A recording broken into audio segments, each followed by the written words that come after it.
السلام عليكم ورحمة الله وبركاته. الحمد لله رب العالمين، والصلاة والسلام على رسوله الأمين وعلى آله وصحبه أجمعين ومن تبعهم بإحسان إلى يوم الدين. بسم الله الرحمن الرحيم. كتاب عمدة الفقه، كتاب الحدود، باب حد المحاربين.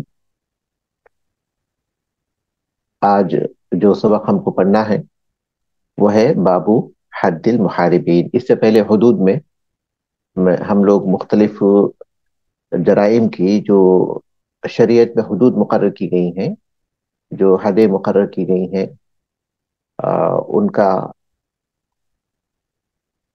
بیان پڑھ چکے ہیں اور ان کے بارے میں کچھ ضروری تفصیلات ابواب کی شکل میں ہماری نظر سے گزر چکی ہیں۔ اور گزشتہ ہفتہ ہم نے جو سبق پڑھا تھا وہ تھا باب حد السریقہ، چوری کی حد کا باب۔ اور آج جو ہم پڑھیں گے انشاءاللہ وہ ہے باب حد المحاربین، محاربت کی حد کا باب۔ کوئی اس کو ریڈنگ کر دیں معمول کے مطابق، پھر ہم لوگ آگے بڑھیں گے انشاءاللہ۔ باب حد المحاربين وهم الذين يعرضون للناس في الصحراء جهرة ليأخذوا أموالهم فمن قتل منهم وأخذ المال قتل وصلب آه، حتى يشتهر ودفع إلى أهله ومن قتل ولم يأخذ المال قتل ولم يصلب ومن أخذ المال جی پڑھی ومن اخذ المال ومن أخذ المال ولم يقتل قطعت يده اليمنى ورجله اليسرى في مقام واحد وحسمتا وحسمت وحسمتا ولا يقطع إلا من أخذ ما يقطع السارق به ومن أخاف السبيل ولم يقتل ولا أخذ مالا نفي من الأرض ومن تاب قبل القدرة عليه سقطت عنه حدود الله تعالى وأخذ بحقوق الآدميين إلا أن يعفى له عنها۔ بسم اللہ الرحمن الرحیم۔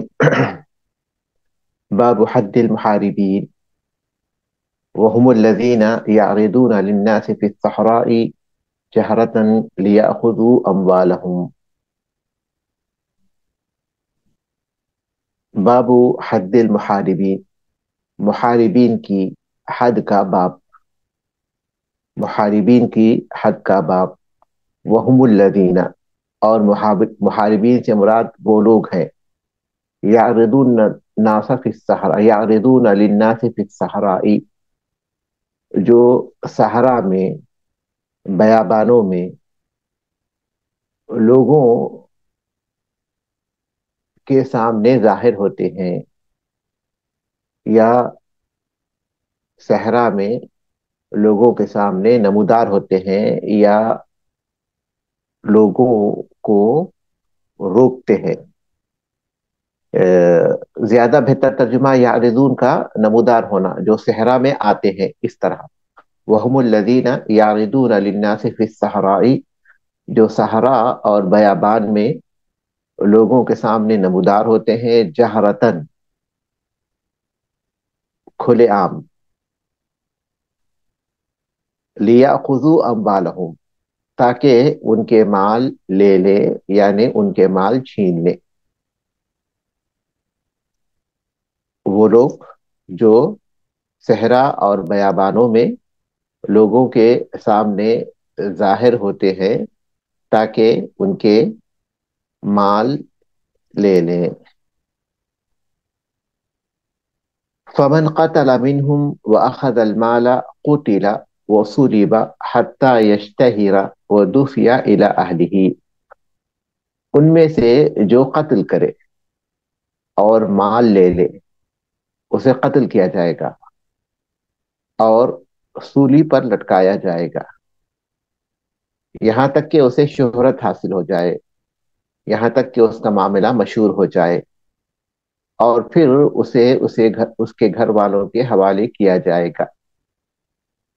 جو قتل کرے ان میں سے اور مال چھین لے، اسے قتل کیا جائے گا اور سولی پر لٹکایا جائے گا، یہاں تک کہ اس کا معاملہ شہرت پا جائے۔ وَدُفِعَ إِلَىٰ أَهْلِهِ، اور اس کو اس کے گھر والوں کے حوالے کیا جائے گا۔ وَمَنْ قَتَلَ وَلَمْ يَأْخُذِ الْمَالَ قُتِلَ وَلَمْ يُصْلَبْ، اور جو قتل کرے اور مال نہ لے تو اسے قتل کیا جائے گا، سولی پر نہیں لٹکایا جائے گا، اور جو قتل کرے اور مال نہ لے اسے قتل کیا جائے گا، سولی پر لٹکایا نہیں جائے گا، قتل کیا جائے گا، سولی پر لٹکایا نہیں جائے گا۔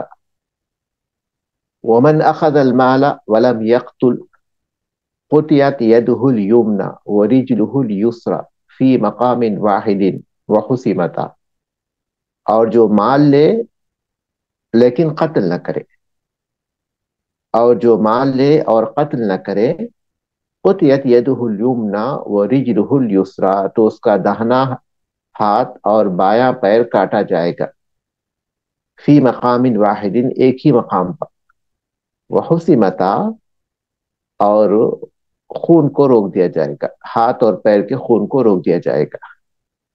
اور جو مال لے اور قتل نہ کرے، اس کے داہنے ہاتھ اور بائیں پیر کو ایک ہی مقام پر کاٹا جائے گا، یعنی اسی مقام پر، الگ الگ مقاموں پر نہیں، ایک ہی جگہ رکھ کر، اور خون کو، ہاتھ اور پیر کے خون کو روک دیا جائے گا۔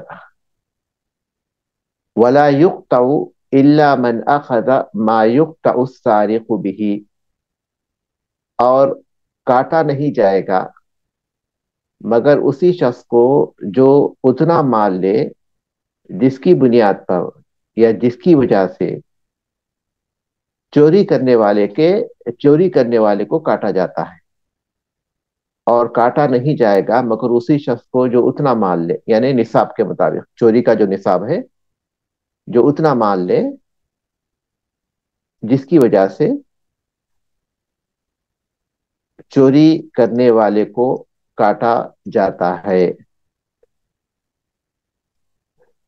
وَمَنْ أَخَافَ السَّبِيلَ وَلَمْ يَقْتُلْ وَلَا أَخَذَ مَالًا نُفِيَ مِنَ الْأَرْضِ، اور جو راستے میں خوف زدہ کرے، لوگوں میں دہشت پیدا کرے اور قتل نہ کرے اور نہ مال لے، نُفِيَ مِنَ الْأَرْضِ، تو اسے زمین سے جلا وطن کیا جائے گا، یعنی اسے جلا وطن کیا جائے گا۔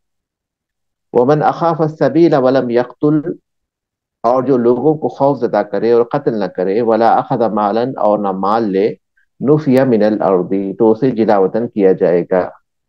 وَمَنْ تَابَ قَبْلَ الْقُدْرَةِ عَلَيْهِ، اور جو اس پر قدرت پانے سے پہلے توبہ کرے، سقطت عنہ حدود اللہ تعالی، اللہ تعالیٰ کی حدود اس پر سے ساقط ہو جائیں گی۔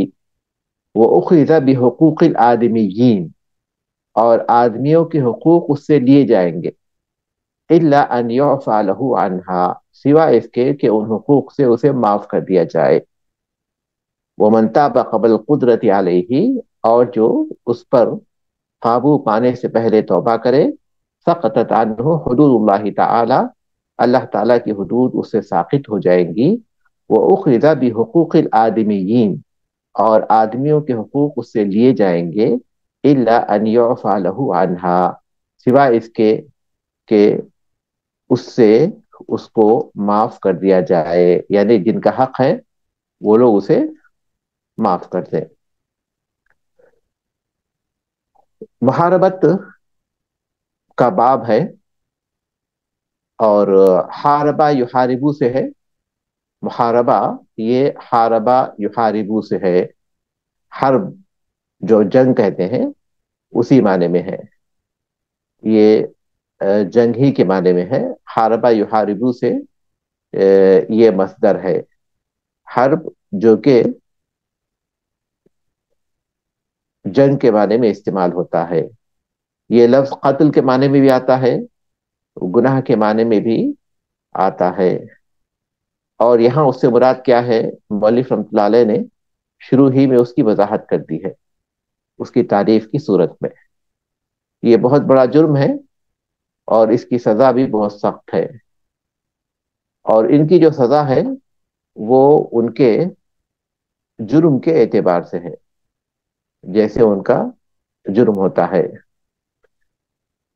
اس سے مراد ڈاکو ہیں، ڈاکو جو کہ ڈکیتی کرتے ہیں، لوگوں کا مال لوٹتے ہیں، وہ لوگ جو صحرا میں ہتھیار کے زور پر، صحرا میں یا خالی جگہوں پر، بیابانوں میں جہاں دوسرے لوگ نہیں ہوتے جن کو مدد کے لیے بلایا جا سکے، تو ایسے موقع پر لوگوں کے سامنے اچانک نمودار ہوتے ہیں اور زبردستی علانیہ طور پر ان سے مال لے لیتے ہیں، ان کو محارب کہتے ہیں۔ تو ان کے سزائیں بھی مختلف ہیں۔ مؤلف رحمۃ اللہ علیہ نے تفسیر کے ساتھ ان کا ذکر کیا ہے۔ پہلی بات یہ ہے کہ اگر انہوں نے قتل کیا اور مال بھی لے لیا تو انہیں بھی قتل کیا جائے گا اور پھر سولی پر لٹکایا جائے گا۔ اگر انہوں نے قتل کیا ہے اور مال نہیں لیا ہے تو انہیں بھی قتل کیا جائے گا، لیکن سولی پر لٹکایا نہیں جائے گا۔ اگر انہوں نے صرف مال لیا ہے، قتل نہیں کیا ہے، تو ان کا دایاں ہاتھ اور بایاں پیر کاٹا جائے گا۔ انہوں نے قتل بھی نہیں کیا، مال بھی نہیں لیا، لیکن راستے میں خوف پیدا کیا تو انہیں جلاوطن کیا جائے گا۔ اس بارے میں حاکم اپنے ثوابدید کے مطابق فیصلہ کرے گا۔ بنیادی طور پر اس سلسلے میں قرآن مجید کی آیت ہے، انما جزاء الذین یحاربون اللہ ورسولہ ویسعون فی الارض فسادا ان یقتلوا او یصلبوا او تقطع ایدیہم وارجلہم من خلاف او ينفوا من الارض ذلك لهم خزي في الدنيا ولهم في الآخرة عذاب عظيم إلا الذين تابوا من قبل أن تقدروا عليهم فاعلموا أن الله غفور رحيم۔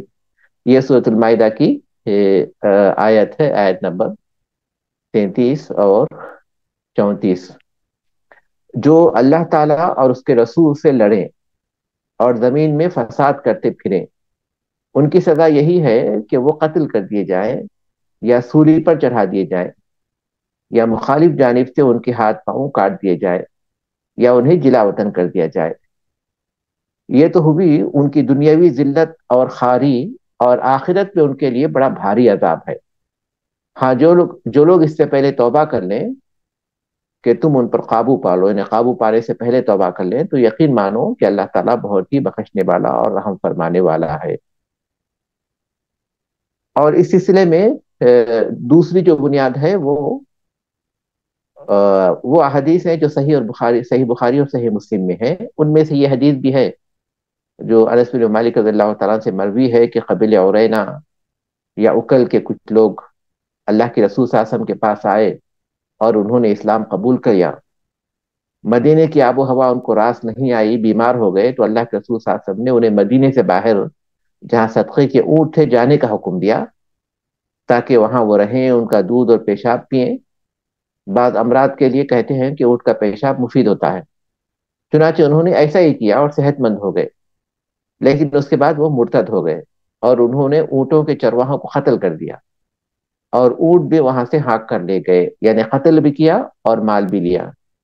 جب نبی کی وسلم کو اس کو اطلاع ملی تو آپ نے ان کے پیچھے آدمی بھیجے، وہ انہیں پکڑ کر لائے۔ اللہ کے رسول صلی اللہ علیہ وسلم نے ان کے ہاتھ پیر کاٹ ڈالے، ان کی آنکھوں میں گرم سلائیاں پھروائیں، کیونکہ انہوں نے ان چرواہوں کے ساتھ اسی طرح کیا تھا، اور ان کے زخموں کا خون بند کرنے کے لیے انہیں داغا نہیں، یہاں تک کہ وہ مر گئے۔ ڈاکو کو محارب بھی کہا جاتا ہے۔ محارب کس کو کہتے ہیں؟ ڈاکو کو کہتے ہیں۔ تو اس کے لیے شرط یہ ہے جس کو ہم محارب کہتے ہیں کہ وہ مکلف ہو، چاہے مسلمان ہو یا ذمی ہو، مذکر ہو یا مؤنث ہو.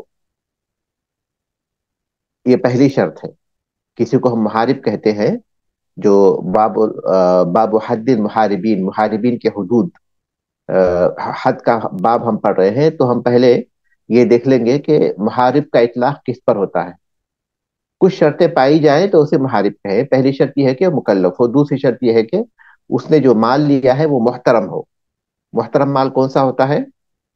وہ چیزیں جو نجس عین کے دائرے میں آتی ہیں یا جن سے اسلام نے منع کیا ہے، جیسے کہ موسیقی کے آلات ہیں یا خنزیر کا گوشت ہے وغیرہ وغیرہ. تو ایسا شخص یہ کہلاتا ہے محارب. چلیے اب ہم لوگ کتاب کی روشنی میں اپنے سبق کو سمجھیں گے انشاءاللہ. بنیادی بات اس سلسلے میں قرآن کی آیت ہے اور حدیث ہے، اور پھر امت کا اجماع ہے. مسلمانوں کا اس بات پر اجماع ہے کہ جو محاربت کریں گے یعنی ڈکیتی ڈالیں گے تو ان کا یہ انجام ہوگا. تو محارب کی تعریف کیا ہے؟ مولوی رحمۃ اللہ علیہ کہتے ہیں وَهُمُ الَّذِينَ يَعْرِضُونَ لِلنَّاسِ فِي الصَّحْرَاءِ جَهْرَةً لِيَأْخُذُوا أَمْوَالَهُم.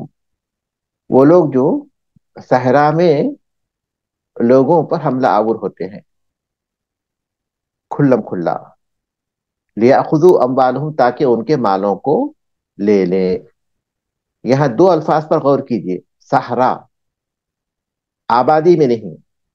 آبادی میں کیونکہ لوگ ان کی لوگوں کو مدد کے لیے پکار سکتے ہیں، تو یہ لوگ صحرا میں لوگوں کے در پہ ہوتے ہیں، لوگوں پر حملہ آور ہوتے ہیں. دوسری یہ کہ جہرتن، کھلم کھلا، کیونکہ خفیہ طور پر اگر محفوظ مقام سے مال لیں گے تو اسے ہم چوری کہیں گے، لیکن مال کو اچک کر کوئی بھاگ جائے تو اسے نہب کہتے ہیں.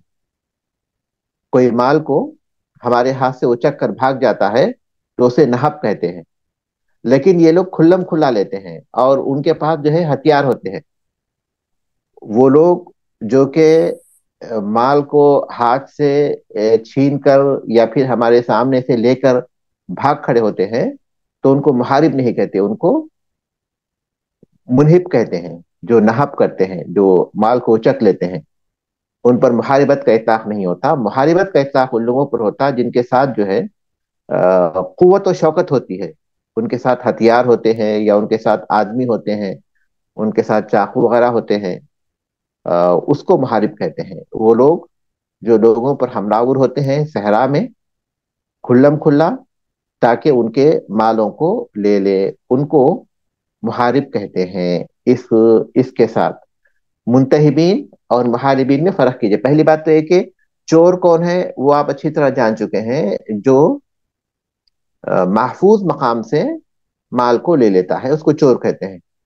منتہب کس کو کہتے ہیں؟ منتہب اس کو کہتے ہیں جن کے ساتھ کچھ ہتھیار نہیں ہوتے اور ان کے ساتھ دوسرے کچھ لوگ بھی نہیں ہوتے ان کی مدد کے لیے. ان کے ساتھ کوئی ہتھیار نہیں ہوتے جس پر وہ اعتماد کریں، جس کے ذریعے وہ اپنے جانوں کی حفاظت کریں یا لوگوں کو ڈرا سکے، بلکہ وہ لوگوں کی غفلت کا فائدہ اٹھا کر مال کو اچک لیتے ہیں، بھاگ جاتے ہیں، بھاگ کھڑے ہوتے ہیں کیونکہ ان کے پاس کوئی چیز نہیں ہوتی جس سے وہ اپنا دفاع کریں. محارب وہ ہیں جن کے پاس باقاعدہ قوت ہوتی ہے، جس پر ان کو جو ہے اعتماد ہوتا ہے، جیسے کہ ان کے ساتھ ہتھیار ہے، بندوق ہے، چاقو ہے، تلوار ہے، اس کے ذریعے وہ مقابلہ کرتے ہیں اور پھر مال کو چھینتے ہیں بغیر کسی خوف کے. ان کو جو ہے محارب کہتے ہیں. اب یہ جو محاربین ہیں ان سب کے ایک ہی قسم نہیں ہے. اب دیکھیے اللہ تبارک تعالیٰ نے ان کی جو سزائیں ہیں ان میں بھی مختلف چیزیں ذکر کی ہیں. پہلی بات اللہ نے کہا کہ یقتلوا، کہ انہیں قتل کر دیا جائے. دوسری بات کہا او یصلبوا، یا سولی پر لٹکایا جائے. او تقطع ایدیہم، یا ان کے وہ ارجلہم من خلاف، یا ان کے ہاتھ پاؤں خلاف میں کاٹے جائیں. او ینفوا من الارض، یہ چوتھی سزا ہے. یا پھر انہیں جلا وطن کیا جائے. تو ان کے جرائم کے اعتبار سے ان کی سزائیں الگ الگ ہوں گی، اور ان کے جرائم جیسے ہوں گے ویسی سزا ہوگی. تو اس میں سب سے پہلی چیز کیا ہے؟ فمن قتل منهم واخذ المال قتل وصلب حتی یشتہر ودفع الی اہلہ. یہ محاربین کی پہلی قسم ہے، جو قتل کرے، مال کو چھین لے، تو اب اسے سزا کیا دی جائے گی؟ اسے بھی قتل کیا جائے گا اور اسے سولی پر لٹکایا جائے گا. دو جرائم ہوں گے تو سزا بھی دو ہوں گی. قتل اور مال کو چھیننا دو جرائم ہے، تو سزا بھی جو ہے اسی کے مطابق ہوگی. سزا بھی اسی کے مطابق ہوگی. یہاں تک کہ ان کے معاملے کو شہرت حاصل ہو جائے، معاشرے میں یہ بات معروف ہو جائے کہ کچھ لوگوں نے ایسا کیا تھا، ان کو یہ سزا ملی، یہ سزا ملی تھی، تاکہ سزا کی جو سزا کا جو بھیانک پن ہے وہ واضح ہو سکے. اور دوسرا یہ کہ دوسرے لوگوں کو عبرت حاصل ہو جائے اور لوگوں کے جان اور مال محفوظ ہو جائے. یہ مقصد ہے ان کے شہرت ہونے کا، ان کے واقعے کے مشہور ہونے کا. وہ دفع الی اہلہ، اس کے بعد ان کو ان کے گھر والوں کے حوالے کر دیا جائے گا تاکہ وہ ان کو دفنا سکے، نماز پڑھ سکے، ان کی دفنا سکے، جو بھی ان کے اجرات ہے کفن دفن کے وہ کر سکے. یہاں یہ سوال پیدا ہوتا ہے کہ جو سزا ان کو اوپر جو حدیث میں ہم پڑھ چکے، انس بن مالک رضی اللہ تعالیٰ عنہ کی حدیث سے، کہ ان کو اسی طرح قتل کیا گیا تھا، تو کیا اسی طرح ان کو قتل کیا جائے گا، یا پھر جو ہے قتل میں ان کو جیسے وہ لوگ طریقہ اختیار کرتے ہیں، جیسے لوگوں کے ساتھ جو ہے لوگوں کو تڑپا تڑپا کر قتل کرتے ہیں، اسی طرح انہیں قتل کیا جائے گا، یا پھر احسان کے ساتھ قتل کیا جائے گا؟ احسان کے ساتھ قتل کرنے کا مطلب یہ کہ تڑپائے بغیر. تو اس سلسلے میں اہل علم کے دو مسلک ہیں. ایک مسلک تو یہ ہے کہ جیسے وہ قتل کیے لوگوں کو اسی طرح انہیں قتل کیا جائے گا، تڑپا تڑپا کر کیے ہیں تو تڑپا تڑپا کر، اگر صرف قتل کرتے ہیں تو صرف قتل کیا جائے گا. اور دوسرا مسلک یہ ہے کہ وہ لوگ کیسے بھی قتل کریں، ان کو بہرحال احسان کے ساتھ ہی قتل کیا جائے گا. قتل جو ہے احسان کے ساتھ ہی ہوگا. اور قتل کرنے کے بعد پھانسی پر اس لیے لٹکایا جائے گا تو ایک تو یہ کہ ان کے جرائم دو ہیں، اور دوسرا یہ کہ اس طرح لوگوں میں شہرت حاصل ہوگی اور سزا کی جو شناعت ہے، جو بھیانک پن ہے اس کا واضح ہوگا، اور پھر لوگوں کے اندر ڈر اور خوف پیدا ہوگا، عبرت حاصل کریں گے اور لوگوں کی جان و مال کو تحفظ حاصل ہوگا. یہ پہلی قسم کی سزا ہے پہلی قسم کے محاربین کے لیے. دوسرے کیا ہے؟ وَمَنْ قَتَلَ وَلَمْ يَأْخُذِ الْمَالَ قُتِلَ وَلَمْ يُصْلَبْ. اور جو قتل کرے لیکن مال نہ چھینے تو اسے بھی قتل کیا جائے گا اور اسے سولی پر نہیں لٹکایا جائے گا. جرم ایک ہے اور وہ قتل کا جرم ہے، تو سزا بھی اس کی قتل کی صورت میں ظاہر ہوگی. اور مال انہوں نے نہیں چھینا تو ایسی صورت میں انہیں پھانسی پر نہیں لٹکایا جائے گا. یہ دوسرے قسم کے محارب ہو گئے. تیسرے قسم کے محارب کون ہیں؟ وَمَنْ أَخَذَ الْمَالَ وَلَمْ يَقْتُلْ قُطِعَتْ يَدُهُ الْيُمْنَى وَرِجْلُهُ الْيُسْرَى فِي مَقَامٍ وَاحِدٍ وَحُسِمَتَ. جو مال چھین لے لیکن قتل نہ کرے، جو مال چھین لے اور قتل نہ کرے، تو ان کے دائیں ہاتھ اور بائیں پیر کو کاٹا جائے گا. من خلاف جو ذکر ہے آیت میں، اس کا مطلب تو یہی ہے کہ ان کے ایک ہاتھ کو ان کے دائیں ہاتھ کو، یعنی ایک طرف کے ہاتھ کو کاٹا جائے تو اس کے مخالف سمت کے پیر کو کاٹا جائے. اور یہاں اہل علم نے چوری کی سزا پر قیاس کرتے ہوئے دائیں ہاتھ کو مقرر کیا، اس کی تفصیل میں جو ہے دائیں ہاتھ کو مقرر کیا اور بائیں پیر کو مقرر کیا، کیونکہ چوری کی سزا میں اسی کو کاٹتے ہیں نا. تو ان کے دائیں ہاتھ کو اور بائیں پیر کو کاٹا جائے گا. فی مقام واحد، مطلب ایک ہی مقام پر، ایسا نہیں کہ یہاں ہاتھ کاٹیں تو پھر کچھ اور وقت کے بعد یا کسی اور مقام پر ان کے پیر کاٹیں گے، ایک ہی ساتھ. وہ حسیمتا، اور پھر خون کو روک دیا جائے گا ہاتھ اور پیر کے. تو جرم ایک ہے، اور وہ جرم کون سا ہے؟ مال چھیننے کا. تو جو سزا مال چھیننے کی ہے وہ اسے دی جائے گی. اور پھر قتل انہوں نے نہیں کیا تھا تو ایسے انہیں قتل بھی نہیں کیا جائے گا. یہ تیسرے قسم کے محاربین تھے، تیسرے قسم کے محارب تھے. لیکن یہاں یہ بات یاد رکھنا چاہیے کہ وَلَا يُقْطَعُ إِلَّا مَنْ أَخَذَ مَا يُقْطَعُ السَّارِقُ بِهِ، کہ ہاتھ نہیں کاٹے جائیں گے، ہاتھ اور پیر نہیں کاٹے جائیں گے مگر اسی شخص کے جو اتنا مال اتنا مال چھین لے جس کی وجہ سے چور کے ہاتھ کاٹے جاتے ہیں، نصاب کو پہنچا ہوا، وہ کیا ہے نصاب؟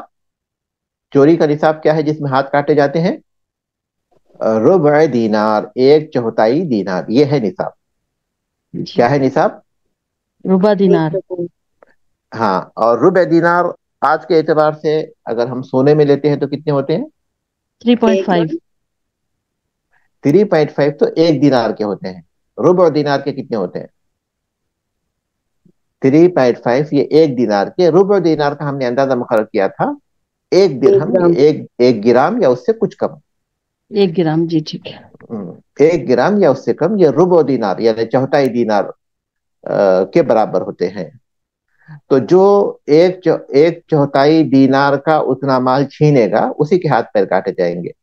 لیکن اگر وہ اتنا مال چھینا ہوا ہے جو ایک چوتھائی دینار کو نہیں پہنچتا تو اس کے ہاتھ اور پیر نہیں کاٹے جائیں گے، اس کے ہاتھ اور پیر نہیں کاٹے جائیں گے۔ البتہ حاکم اس کو اپنے طور پر جو سزا مناسب سمجھے گا وہ سزا دے گا۔ یہ تیسری قسم کے ہو گئے نا۔ چوتھے قسم کے وہ لوگ ہیں ومن اخاف السبیل ولم یقتل ولا اخذ مالا نفی من الارض۔ چوتھے قسم کے محارب وہ ہیں جو لوگوں میں ڈر اور خوف پیدا کرے، راستے میں لوگوں کا گزرنا اجیرن کر دیں، دہشت لوگوں میں پیدا کریں لیکن قتل نہ کریں، آئیں بندوق کی گولی سے ڈرائے دھمکائے اور پھر جو ہے گزرنے والوں کو پریشان کریں لیکن قتل نہیں کرے، قتل نہیں کیا، ولا اخذ مالا، مال بھی نہیں لے، نفی من الارض، تو ایسے لوگوں کو جو ہے جب انہیں گرفتار کیا جائے گا تو انہیں جلا وطن کیا جائے گا کیونکہ انہوں نے قتل نہیں کیا تھا اور نہ ہی مال چھینا تھا۔ اللہ تعالیٰ نے فرمایا کہ او ينفوا من الارض، یا ان کو زمین سے نکال دیا جائے، تو ایسی صورت میں ان کو ان کے شہر سے جلا وطن کیا جائے گا۔ ومن تاب قبل القدرة علیہ سقطت عنہ حدود اللہ تعالی، اور جو توبہ کرے اس پر قابو پانے سے پہلے تو اللہ تعالیٰ کے حدود اس پر ساخط ہوتے ہیں۔ محاربین کی توبہ کرنے کی دو صورتیں ہیں۔ پہلی صورت یہ ہے کہ ان کو گرفتار کرنے کے بعد توبہ کرے۔ توبہ کرنے کی کیا صورت ہو سکتی ہے اس میں؟ توبہ کرنے کا کیا مفہوم ہے محاربین کے توبہ کرنے کا مفہوم یہ ہے کہ جس کا مال چھینا تھا اس کو مال واپس کر دے اور اپنے آپ کو حکومت کے حوالے کر دے، یہ ان کی توبہ ہے۔ باقی اپنے دل سے اللہ تعالیٰ سے معافی مانگنا وہ اس کے علاوہ ہے، لیکن ان کے توبہ کرنے کی جو علامت اس میں مانی جائے گی وہ اسی صورت میں پوری ہوگی جبکہ وہ لوگوں کا مال واپس کر دے اگر مال چھینا تھا، اور پھر یہ کہ اپنے آپ کو حکومت کے حوالے کر دے۔ تو ان کے توبہ کرنے کی دو صورتیں ہیں۔ پہلی صورت یہ ہے کہ وہ ان کو پکڑے جانے کے بعد توبہ کا اعلان کریں، تو اس وقت ان کی توبہ کا کوئی اعتبار نہیں ہوگا۔ اللہ تعالیٰ کا ان کے ساتھ جو معاملہ ہے وہ دوسری چیز ہے، اگر دل سے توبہ کرتے ہیں تو اللہ تعالیٰ تو معاف کر دے گا، لیکن حدود کے اعتبار سے ان کو معافی نہیں ملے گی۔ اگر اپنے گرفتاری کے بعد وہ توبہ کرتے ہیں تو ان کی توبہ کا اعتبار نہیں ہوگا، بلکہ ان کے اوپر حد قائم کی جائے گی، کیونکہ پکڑے جانے کے بعد یا قابو پائے جانے کے بعد جب توبہ کر رہے ہیں تو یہ ہو سکتا ہے کہ حد سے بچنے کے لیے توبہ کر رہے ہوں، تو اس لیے اس توبہ کا انہیں فائدہ نہیں ہوتا، اور اللہ تعالیٰ کی جو حدود ہیں ان پر جو نافذ کرنا ہے، چاہے وہ قتل کی صورت میں ہو یا پھانسی کی صورت میں ہو یا ہاتھ اور پیر کاٹنے کی صورت میں ہو یا انہیں جلا وطن کی صورت میں ہو، یا پھر لوگوں کی حدود اللہ کے ہیں، یا پھر لوگوں کے حقوق ہیں جیسے کہ قصاص کی صورت میں ہو، یا مال چھینا تھا تو مال کی ضمانت کی صورت میں ہو، اس کا بدلہ دینے کی صورت میں ہو، تو یہ معاف نہیں ہوتے، بھلے ہی جن کا حق ہے لوگ اسے معاف کیوں نہ کر دیں۔ اگر قابو پانے کے بعد توبہ کرتے ہیں تو نہ اللہ تعالیٰ کے جو حقوق ہے حدود وہ معاف ہوتے ہیں اور نہ ہی لوگوں کے حقوق معاف ہوتے ہیں، چاہے لوگ کہیں کہ ہم معاف کرتے ہیں لیکن پھر بھی معاف نہیں ہوں گے اگر وہ قابو پانے کے بعد توبہ کرتے ہیں۔ دوسری صورت یہ ہے کہ وہ قابو پانے سے پہلے توبہ کرے، اور وہ یہ کہ مال صاحب مال کے حوالے کر دے، جن کا مال ہے ان کے حوالے کر دے، اور اپنے آپ کو حکومت کے جو ذمہ دار ہیں ان کے سپرد کر دے۔ ایسی صورت میں اللہ تعالیٰ کی جو حد ہے وہ ان پر ساقط ہو جاتی ہے، کیونکہ اللہ تبارک تعالیٰ نے فرمایا کہ إِلَّا الَّذِينَ تَابُوا مِن قَبْلِ أَن تَقْدِرُوا عَلَيْهِمْ، سوائے ان لوگوں کے جو تمہارے ان پر قدرت پانے یا قابو پانے سے پہلے توبہ کرتے ہیں، فَاعْلَمُوا أَنَّ اللَّهَ غَفُورٌ رَحِيمٌ، تو جان لو اللہ تبارک تعالیٰ بڑا بخشنے والا، بڑا رحم کرنے والا ہے۔ تو اللہ تعالیٰ نے معافی کے لیے یہ شرط لگائی ہے کہ ان پر قابو پانے سے پہلے وہ اپنے آپ کو سرنڈر کر دے، اور اسی طرح ان سے پھانسی اور ہاتھ کاٹنے کی سزا یا پھر جلاوطنی کی جو سزا ہے وہ ان پر سے معاف ہو جائے گی، یہ چیز معاف ہوگی اگر وہ قابو پانے سے پہلے توبہ کرتے ہیں۔ لیکن آدمیوں کا جو حق ہے وہ معاف نہیں ہوتا، وہ اخذ بحقوق الآدمیین، اور لوگوں کے جو حقوق ہے وہ ان سے لیے جائیں گے۔ جیسے کہ کسی شخص کو قتل کیا تھا، وہ قصاص کا مطالبہ کرتا ہے تو قصاص میں اسے قتل وہ باقی رہے گا، یا پھر یہ کہ اسے زخمی کیا تھا تو اس کی دیت رہے گی، یا مال اسے چھینا تھا اور مال اس کے پاس نہیں ہے تو اس کا جو فائن ہے یا پھر جو اس مال کے بدلے میں دوسرا مال ہے وہ اسے دینا ہوگا۔ الا ان يعفى له عنها، سوائے اس کے کہ اسے اس مال سے معاف کر دیا جائے، سوائے اس کے کہ جو مال کے ذمہ دار ہیں یا جن کا وہ مال ہے وہ جو ہے معاف کر دیں۔ جیسے کہ قصاص ہے تو جو ولی ہے وہ اسے معاف کر دے، یا مال ہے تو جو مال والا ہے وہ اسے معاف کر دے۔ تو آدمیوں کے جو حقوق ہیں وہ اسی صورت میں معاف ہوں گے جبکہ وہ معاف کریں، حدود معاف ہو جائیں گے اگر وہ اس وقت اگر ان کی توبہ جو ہے ان پر قابو پانے سے پہلے ہے تو اس وقت حدود معاف ہو جائیں گے، اور آدمیوں کے حقوق انہیں دینے ہوں گے، الا یہ کہ جن لوگوں کے وہ حقوق ہیں وہ اگر معاف کرتے ہیں تو وہ بھی معاف ہو جائیں گے۔ جی، آج کا سبق ہے باب حد المحاربین۔ ٹھیک ہے، پھر یہاں رکتے ہیں۔ سبحانک اللہم و بحمدک، اشہد ان لا الہ الا انت، استغفرک و اتوب الیک۔ السلام علیکم۔